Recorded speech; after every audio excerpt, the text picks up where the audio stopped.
welcome Barry Altland for some Tuesday tips for leaders of volunteers. And you're a man of many subject expertises. That's a word I've just decided to use, is expertises.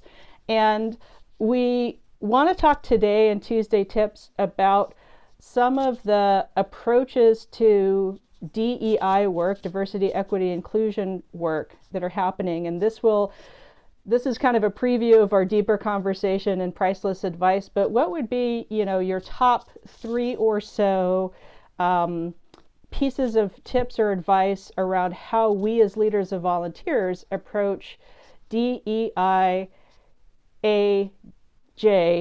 access and justice work, tagging those on. Well, I'm going to add another word. Yes, please. For belongingness. Belongingness versus otherness. Yeah. Because that's something that I absolutely feel, and through my own awakening over my last number of years, I've just become more and more aware that that's really what we're attempting to achieve. That's the desired outcome, is that others feel as though they belong.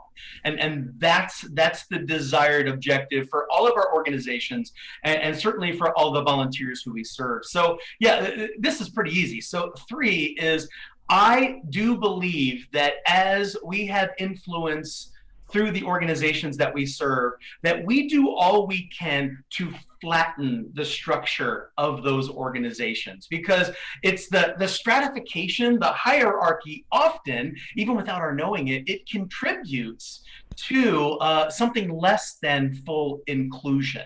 So to learn more about this, you're going to have to tune into the full version of the session, but certainly flattening our organizations, or even just within your volunteer team structure, figuring out how do we de-stratify it? How do we take out the levels and flatten that organization? So that's one that comes to mind.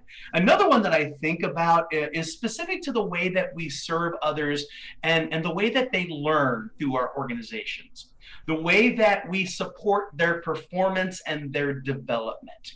And I'm a deep believer. I've been for a long time, and now in just recent years, I'm beginning to attach my long-held notions to this concept of true diversity and equity and inclusion and belongingness. And it's this idea of social learning.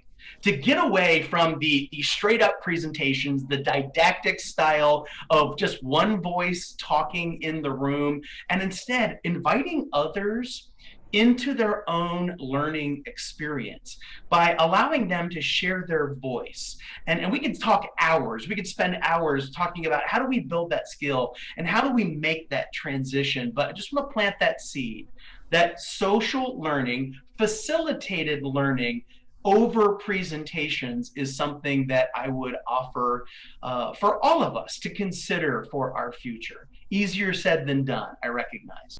And then the third that I would mention would be that when we think about recognition, that and I value it deeply, and there's so many things that we can do to honor the work of our volunteers, that we also de-stratify our recognition. We take out the superlatives. And I know that that's going to challenge a lot of organizations who are so accustomed to doing the of the week, of the month, of the year, best of this or most of that, that if we're honest with ourselves, that we are creating levels within our team when what we say we're trying to do is create equity and belongingness. So at times, without our realizing, maybe there's some blind spots that are there, that we don't recognize that those practices that we have long embraced, that they actually are working against what we say we're trying to achieve. So those are my 3, specific to hierarchy, to learning, and to recognition.